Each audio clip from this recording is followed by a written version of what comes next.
Welcome back to Decentralized Application Development Crashcasts. I'm Sheila, and as always, I'm joined by the brilliant Victor.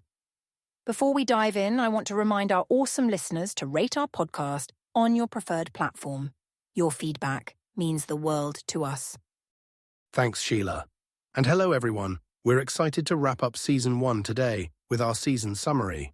We've covered a lot of ground in Introduction to Decentralized Systems, and today we'll be tying it all together.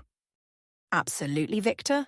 But before we jump into our summary, I've got a brain teaser for our listeners. Here's the quiz question. In a decentralized system, which of the following is not typically a characteristic? A. Resilience. B. Single point of failure. C. Scalability. Or D. Collaborative decision-making. Ooh, that's a good one, Sheila. It really makes you think about the core principles of decentralized systems we've discussed throughout this season. I'm sure our listeners will be pondering this as we recap our journey through decentralization. Indeed. Now, let's start our summary by revisiting the concept of decentralization itself. Victor, could you give us a quick refresher on what decentralization means in the context of our discussions? Certainly, Sheila. Decentralization at its core is about distributing control, power, and decision-making across a network rather than concentrating it in a single entity. It's like taking a centralized kingdom and turning it into a collaborative community where everyone has a say. That's a great analogy, Victor. And if I remember correctly, we discussed 3 main types of decentralization: architectural, political, and logical. Could you elaborate on these for our listeners? Absolutely. Architectural decentralization refers to how many physical computers a system has and how they're distributed. Political decentralization is about who controls these computers or nodes. And logical decentralization considers whether the interface and data structures appear more monolithic or divided. A good example is Bitcoin, which is architecturally and politically decentralized, but logically centralized as there's one shared ledger. That's a crucial distinction, Victor. Now, moving on to our second chapter, we delved into the fundamentals of P2P networks. What would you say are the key takeaways from that discussion? Great question, Sheila. P2P networks are the backbone of many decentralized systems. The key takeaway is that in P2P networks, each node acts as both a client and a server, unlike the traditional client-server model. We explored different P2P topologies, like unstructured, structured, and hybrid networks, each with its own strengths and use cases. That's right. And one thing that stuck with me was the resilience of P2P networks. Could you remind our listeners why P2P networks are often more robust than centralized systems? Certainly. P2P networks are more resilient because there's no single point of failure. If one node goes down, the network can continue to function. It's like a hydra. Cut off one head and the others keep working. This resilience makes P2P networks ideal for applications that need high availability and fault tolerance. Excellent analogy, Victor. Now, let's move on to distributed hash tables, or DHTs. This was a pretty technical topic. How would you explain DHTs to someone new to the concept? DHTs are like a decentralized phone book for P2P networks, Sheila. They provide a way to efficiently store and retrieve data in a distributed system. Each node in a DHT is responsible for a certain range of keys, and the system can quickly route requests to the right node.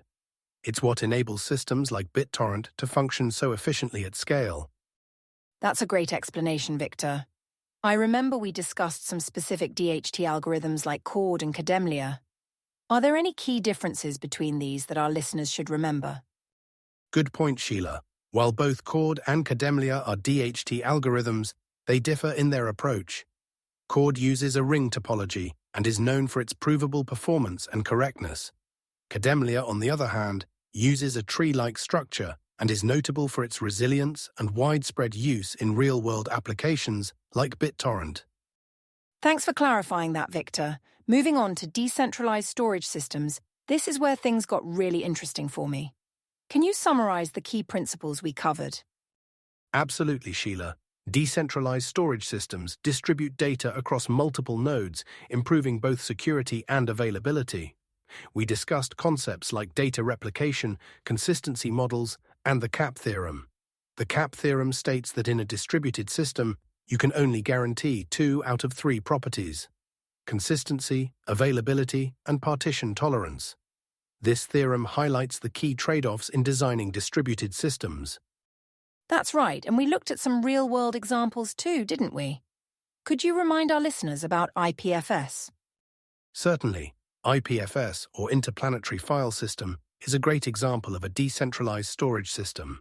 It uses content addressing to identify files, meaning files are retrieved based on what they contain, not where they're stored. This approach makes IPFS incredibly efficient for distributing large amounts of data across a network, as multiple copies of the same file can be easily identified and shared. Fascinating stuff, Victor. Now, our final chapter was all about networking in P2P systems. What were the main challenges we discussed in this area? The main challenges we covered were NAT traversal, peer discovery, and security. NAT traversal is crucial for allowing peers behind firewalls to communicate. We discussed techniques like stun, turn, and ice to overcome these networking hurdles. Peer discovery mechanisms like bootstrapping nodes and gossip protocols are essential for nodes to find each other in a decentralized network. And security is always a critical concern in networking, isn't it? What are some of the unique security considerations in P2P systems? Absolutely, Sheila. In P2P systems, we need to consider issues like Sybil attacks, where an attacker creates multiple fake identities, and eclipse attacks, where an attacker isolates a node from the rest of the network. Implementing proper encryption, authentication, and reputation systems are crucial for maintaining the integrity and security of P2P networks. Thank you, Victor. This has been an incredible journey through the fundamentals of decentralized systems. Before we wrap up, let's reveal the answer to our quiz question. The correct answer is B, single point of failure. This is typically a characteristic of centralized systems, not decentralized ones. Great question, Sheila. It really highlights one of the key advantages of decentralized systems: their resilience against failure. Absolutely, Victor. Now, let's take a moment to summarize our season. We've covered the core concepts of decentralization, P2P networks, distributed hash tables, decentralized storage, and P2P networking. These foundational topics are crucial for anyone looking to understand and develop decentralized applications. That's right, Sheila. And as we close this season, I'd like to remind our listeners that this is just the beginning. The world of decentralized systems is vast and constantly evolving. We encourage you to keep exploring and experimenting with these concepts. Couldn't agree more, Victor. And to our wonderful listeners, we'd love to hear from you. Please visit crashcasts.com, join our Discord community, or support us on Patreon. Your engagement helps us create better content for you. Don't forget to subscribe to the podcast and rate us on your listening platform. Until next season, keep decentralizing.